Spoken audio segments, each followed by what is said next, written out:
Hello my dear friends, welcome সবাইকে আরেকটা নতুন ভিডিওতে। বন্ধুরা, আজকে ভিডিওর বিষয়বস্তু হলো বিজেপি সরকার তারা ২৭ বছর পর দিল্লিতে তাদের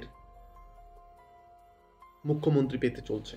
হ্যাঁ, দিল্লিতে যেখানে লাস্ট ২ টার্ম ইলেকশনে কেজরিওয়ালের পার্টির থেকেই কেজরিওয়াল নিজেই মুখ্যমন্ত্রী ছিল, এবং সেই দিল্লিতে যেখানে ভারতবর্ষের মেইন জায়গা, আমাদের ভারতবর্ষের রাজধানী দিল্লি, সেই রাজধানীতে কিন্তু গোটা ভারতবর্ষের কন্ট্রোল করে সেই রাজধানী থেকে বিজেপি সরকার ৩ টার্মের জন্য নরেন্দ্র মোদী প্রধানমন্ত্রী হয়েছে। কিন্তু সেই দিল্লিতে, সেই দিল্লি স্টেটে, সেখানে কিন্তু সিএম ছিল কেজরিওয়ালের ঝাড়ু চিহ্ন। সেই কেজরিওয়ালকে একদম সরিয়ে দিয়ে এবার সেখানকার মুখ্যমন্ত্রী হতে চলছে বিজেপি থেকে। কেউ ভাবতে পারেনি যে এত বড় উলটফের হবে, যেখানে বিজেপি ৪৮টা সিট পেয়েছে ৭০টার মধ্যে, এবং কেজরিওয়ালের দল আম আদমি পার্টি তারা মাত্র ২২টা সিট পেয়েছে এবং একটা বিরাট বড় ধরাশায়ীর হার হেরেছে। কংগ্রেস সেখানে 0 সিট পেয়েছে। আজকে রেজাল্ট ছিল।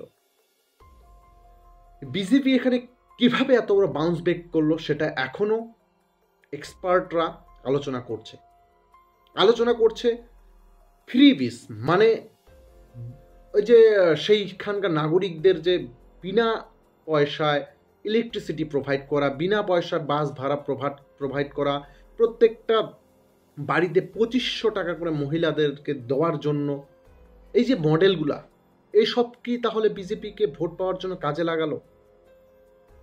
বিজেপি ভোট প্রচারের সময়, ক্যাম্পেইনিংয়ের সময় এই ধরনের প্রলোভন দেখিয়েছিল যে ২৫০০ টাকা করে প্রত্যেকটা গৃহিণীকে দেওয়া হবে, মানে ঘরের মহিলাদেরকে। ইলেকট্রিসিটি যে ফ্রি ছিল সেটাকে যত ইউনিট পর্যন্ত আগে ফ্রি ছিল তার থেকে আরও বেশি বাড়ানো হবে, জল ফ্রি করা হবে, এরকম নানা ধরনের প্রলোভন দেখিয়েছিল আগে। এখন এসব করবে কি না সেটা এখন তো সামনে দেখার অপেক্ষা, কিন্তু তারা বলেছে অবশ্যই করবে, কারণ প্রত্যেকটা পার্টি যা যা প্রলোভন দেখিয়েছে, যেই যে স্টেটে, গোটা ভারতবর্ষে প্রায় ম্যাক্সিমাম স্টেটে বর্তমানে এই সমস্ত ফ্রি বিস চলছে। এটা কিন্তু ভারতীয় ইকোনমিকের ক্ষেত্রে একটা বিরাট ধাক্কাও হতে চলছে ভবিষ্যতের জন্য। এক্সপার্টরা বা অর্থ নিয়ে যারা গবেষণা করে তারা কিন্তু আলোচনা করছে। এটাই কি তাহলে মেইন স্তম্ভ হিসেবে কাজ করেছে বিজেপির? টানা ২৭ বছর পর বিজেপির সরকার আবার গঠন করতে চলছে দিল্লিতে।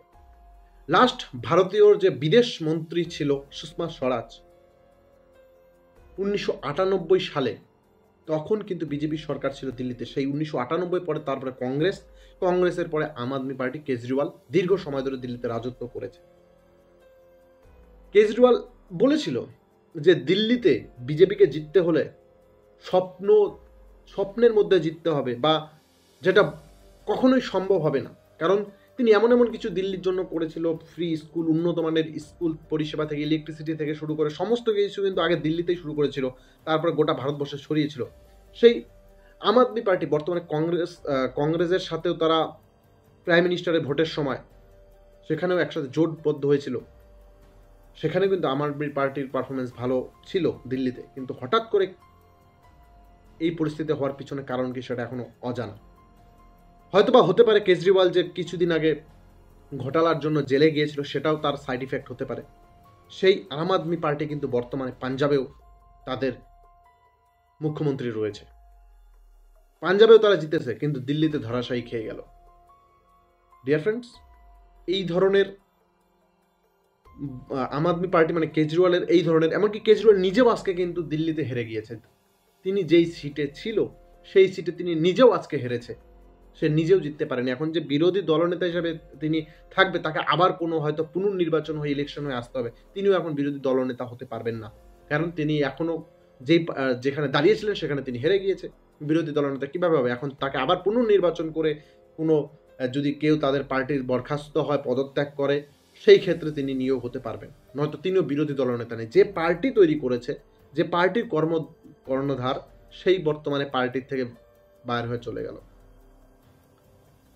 তো বন্ধুরা, যারা আমার ইন্ডিয়ান ফ্রেন্ড রয়েছে, যারা ভিডিওটা দেখছো, তাদের মতামত অবশ্যই কমেন্ট করে। কিভাবে বিজেপি, মানে কেন, তোমার মতামত কি, যে এই কারণে জিতলো। অবশ্যই সেখানে কিন্তু ফ্রি ভিসা একটা ফ্যাক্টর, এবং কেজরিওয়াল যে জেলে ছিল সেটাও একটা বড় ফ্যাক্টর, যেটা আমার মত। তোমাদের মতামত অবশ্যই কমেন্ট করো। দীর্ঘ 27 বছর পর দিল্লির কেন্দ্রতেও বিজেপি সরকার এবং দিল্লির স্টেট মানে মুখ্যমন্ত্রীও বিজেপি সরকারের থেকেই হতে চলছে। এই বিষয়ে মন্তব্য তোমরা জানাও কমেন্ট বক্সে।